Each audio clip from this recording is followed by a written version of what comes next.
حضرت ابو ہریرہ رضی اللہ عنہ سے روایت ہے کہ نبی اکرم صلی اللہ علیہ وآلہ وسلم نے فرمایا، جب کسی شخص کے پاس دو بیویاں ہوں اور ان کے درمیان وہ انصاف سے کام نہ لے تو وہ قیامت کے دن اس حال میں آئے گا کہ اس کا ایک پہلو جھکا ہوا ہوگا۔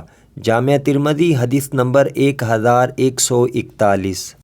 حضرت ابو ہریرہ رضی اللہ عنہ سے روایت ہے کہ رسول اللہ صلی اللہ علیہ وآلہ وسلم نے فرمایا، ایمان میں سب سے کامل مومن وہ ہے جو سب سے بہتر اخلاق والا ہو، اور تم میں سب سے بہتر وہ ہے جو اخلاق میں اپنی عورتوں کے حق میں سب سے بہتر ہو۔